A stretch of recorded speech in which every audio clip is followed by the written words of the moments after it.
Lee Krasner is an American artist from 1908 to 1984.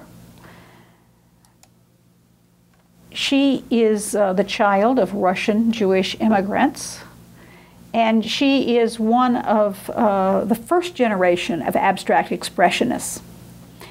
They often say she was abstract expressionist before the term even existed. So she was one of the pioneers, but it was only later in her life that she got the recognition. And the reason is simple. I mean, I don't think there's any doubt about what the reason is. The reason is her gender. As we'll see, she was married to a famous abstract expressionist male painter who got a lot of, should I call it notoriety or fame? She worked as a waitress, a model to finance her art training. And she went to the Women's Art School of Cooper Union and the National Academy of Design in New York. Once again, you know, you've got the little subsection, separate but not equal, the art school for women, and the men are off doing the serious stuff, evidently. In the 1930s, she was able to work as an artist because of the WPA Federal Art Project, and she created large-scale works of art. I suppose I should say something about the WPA. It'd be nice if they do something like that again. It was part of Franklin Roosevelt's idea to get people working again during the Depression. And so the government financed a lot of different projects, and they were very enriching to our natural culture. You probably know about the CCC, but the people went out and worked in and created national parks, which is still part of Americans' heritage. And one of the other things they did was they hired artists, and they did things like big murals on post office walls. So the artists were being employed, and so they're considering artists as real people who work, which I think is interesting. And the United States was getting some, very fine and notable artwork. It's a period when, during the Depression, maybe people wouldn't be buying art. So very important to the artists. When the Museum of Modern Art in New York, MoMA as we call it, opened in 1929, she went and she saw there works by Picasso and Matisse, and I'm showing you a Picasso and a Matisse that she might have seen. She studied with Hans Hoffman. Hans Hoffman was an abstract expressionist artist from Germany, and he brings many of his ideas about art. In fact, the idea of this total abstraction, which of course had total abstraction had been done since around 1910 with Kandinsky, but he's bringing these ideas to the United States, and he has students among the people who become notable American artists. So just showing you a few of his works. You can see where it's coming from in a sense. This is a Krasner still life, oil on paper from the 1930s, 1938.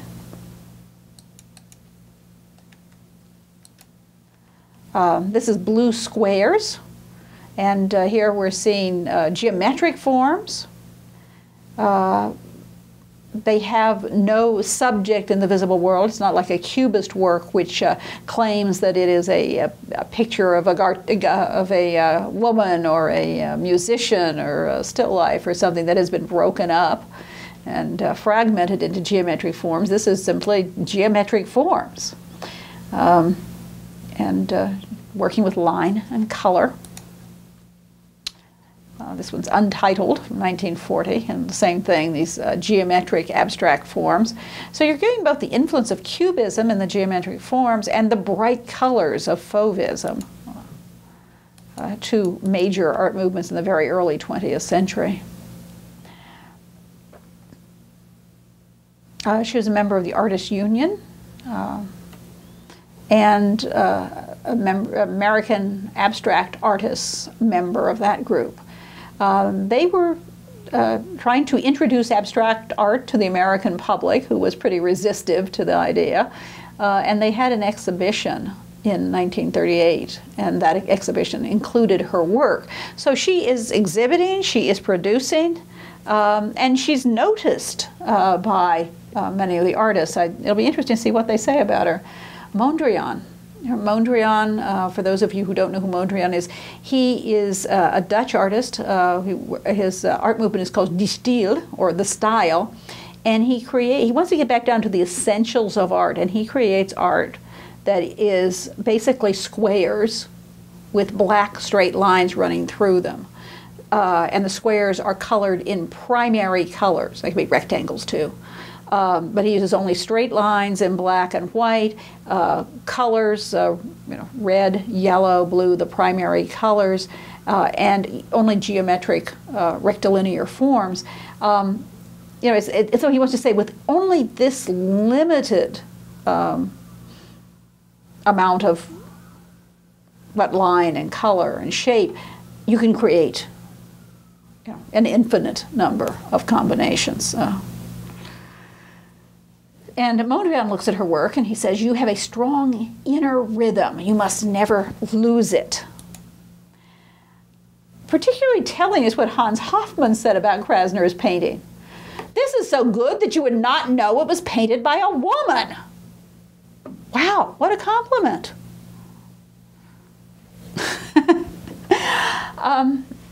Didn't they say something similar about Rosa Bonheur? And many other artists. You'll hear this over and over again, that when you want to compliment a woman, you say she paints like a man. How you wouldn't know this was a woman's measly work. It's very good. How could you? Or as Albrecht Dürer put it, it is a marvel that a woman can do so well. She saw Jackson Pollock's work and was very, very, well, she says, I almost died when I saw his work. She was very enthusiastic about it. She visited his studio. They became friends. They offered mutual support and mutual criticism of their work, and then they were married. They were married in 1945, and 11 years later, Jackson Pollock died in a car crash. Now, some of you know that Jackson Pollock was this very, very famous abstract expressionist artist. If you thought of abstract expressionism in the United States, you thought of Jackson Pollock. And one of the reasons is because Life magazine did a large spread on him, which here you can see, painting. And we'll take a look at that. And so here she was, she had been doing artwork, she had been exhibiting it, she gets married, and she becomes Mrs. Pollock. It became extremely difficult for her to be recognized as an artist in her own right. After all, she's doing women's work, even if it is as good as a man's. And she does do what a dutiful housewife from the 40s and 50s would do, which is give up your career. She doesn't completely give it up. She continues to paint, but she promotes her husband's career. Now, that's not a bad thing to do, but shouldn't she also be allowed to promote her career as well? Many people did not even realize she was a painter. You know, she was the hostess. She was the person that brought in the cookies when critics and other people came to see Jackson Pollock. And here you see the photograph of Jackson Pollock painting. He had this style of art called action painting, where he would take the huge canvases and lay them down on the floor, and he would drip and pour and splatter paint all over them, keeping up a rhythm. And it's a really interesting way to paint. I know some people think, oh, just throwing paint on canvas. Well, you probably don't get the same results. You know, this is a person who has a lot of training. And you have to, every time you have to keep making decisions. And are they intellectual decisions or are they just emotive decisions? Okay, I put some blue going this way. Am I going to repeat it? Am I going to throw some yellow another way? It can be very interesting. When you see a Jackson Pollock, I always think of his action painting. I always think of a Alice in Wonderland world, you know, where you can get really small and go into it. It doesn't reproduce well on, you know, in classes and slides and photographs. You really have to look at them. But the point that we want to make here, I'm going to inform you who he is. And as I said, Life magazine did this photographic spread on him, and he became kind of a household word. He became a household word and very, very well known. And here in the background of the photograph, we see Lee Krasner. You'll notice he is painting, she is watching, the admiring wife, rather than her painting in the background as well or something. Here is a work by Pollock called Blue Poles.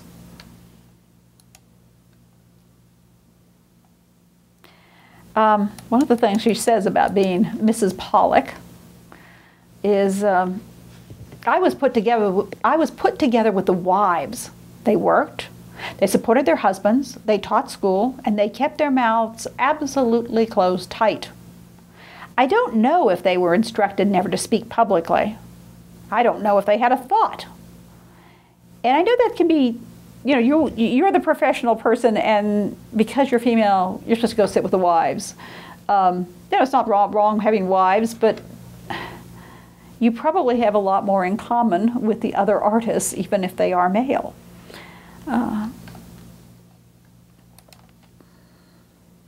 So now we're going to look at some of her work, which can be very, very dense, as in these works. She did a series where she had very small little images with very, very thick paint, repeating the shapes, creating an overall surface rhythm on the canvas. This is called hieroglyphics.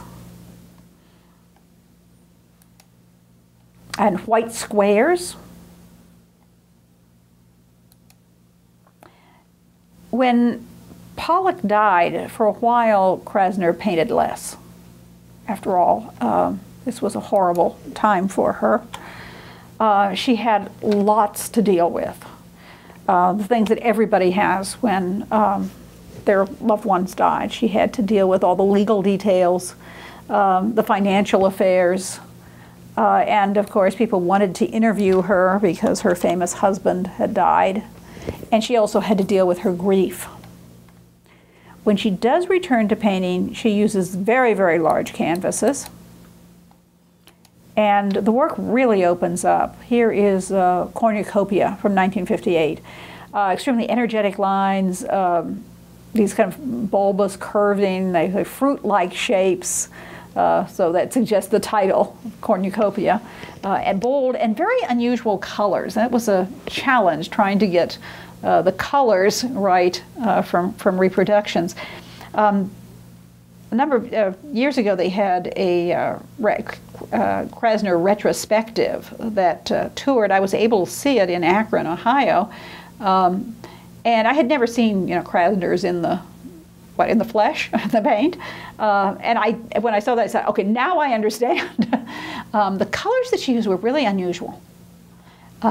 And you see she has this kind of fleshy pink. It's not a pretty pink, but it reminds me of flesh, of bodies or something that she does use. And you don't see that too often outside, you know, in art. So some of the colors are very unusual. And she tries for a number of different effects with the thick paint and the overlapping paint. Sometimes they're fairly graphic. Here with Gothic landscape, you have these very dark lines, almost like a forest that's overgrown or intertwined. And of course you have, as you can see, a pointed shape pointing up. Perhaps that's the reference to the Gothic, where they have all the pointed arches. Nightcreatures, created out of this continual lines, and here are some details with very, very thick paint.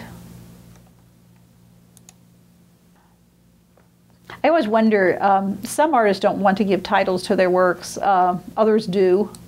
I like titles, I think they point the way. This is called The Seasons. I can certainly see spring in it. Looks like fruit, and you know, one of those unusual pinkish shades that she uses. Left bird right. Guess we can find birds in there if we're imaginative or simply abstract forms. What is an unctual is a type of letter form. So is she comparing artwork to letters? I'm just going to go through some of these. Gaia, of course, is the mother goddess. So is this some kind of primeval creation? One thing about abstract expressionism is you can read a lot of things into it, whether the artist intended it or not. I don't know whether she had fun with her titles or not. Towards one. And this, unfortunately, the color got changed. It's called The Springs. It's in the National Museum of Women in the Arts. The Springs refer to a village on Long Island where Krasner and Pollock lived. But the color in this overall is just not the right tone. It's got a lot of greens in it. And then it's got some of these warm, almost neutral, fleshy tones and whites. And so it's got a lot more white that looks almost like it's green and ochre at the top.